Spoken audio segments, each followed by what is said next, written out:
Hi, Keith. Hi, Jeff. Today we are doing something different. We're getting out of the policy wonky weeds for a little bit, and you are going to take us on a virtual tour of all of the cool things in the Connecticut State Capitol building. And there are lots of them. All right, so where are we starting? Okay, let's start in the southeast corner of the building. All right. It's a good place to start, by the way, because if you want to do a tour, that's where the tour guide's office is located. Perfect. But the first thing you're going to see is the statue of the state heroine, Prudence Crandall, and she's standing with her student, Sarah Harris. The statue was installed in 2008.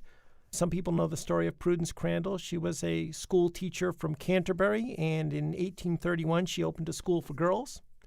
1 year later, she enrolled an African-American student. It's considered to be the first integrated classroom in the United States, and it was only about two decades after the Civil War and the abolition of slavery that Connecticut actually passed a resolution honoring Prudence Crandall. All right, what's next? Actually, on the way to the Nathan Hale statue, there's an old fountain, a marble and brass fountain underneath the staircase. In the late 1800s, legislators used to fill up buckets of water for their horses at that fountain. Where would they leave the horses? Would they just be outside the Capitol? I wasn't covering the Capitol at the time back then. I keep telling you that. Okay. It just seems like you've been around that long. That long. But the horses were nearby. Got it. Okay. But then we're still in the East Atrium when we see a statue of the state hero, Nathan Hale, who we all know as a spy for General Washington during the Revolutionary War. I think you know there's a tradition at the end of the session. It's starting to go away.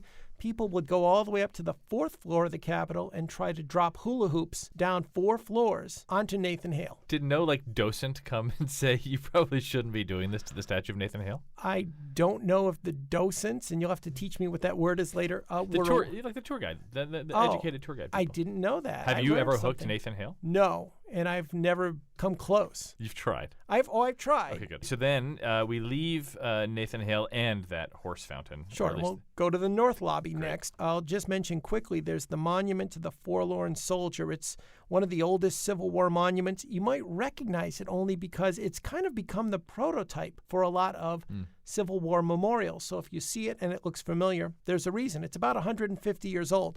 Also in the North Lobby, you'll see a model of the flagship Hartford.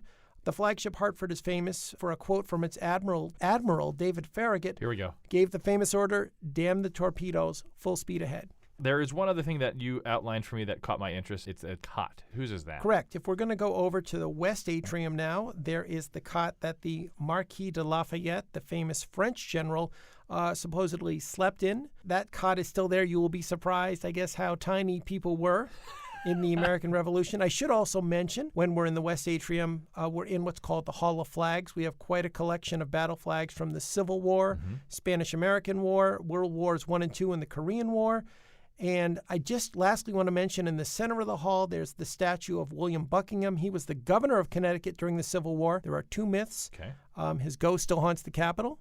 We don't know why. And it's good luck if you rub his shoes. Have you rubbed his shoes? Not yet. See, and you thought Keith Vaniff only really knew things about the budget. Here he's just educated us about all of the Capitol trivia and small pieces of interesting things that you can find when you go there. Thank you, Keith, for your time. Thanks, Jeff.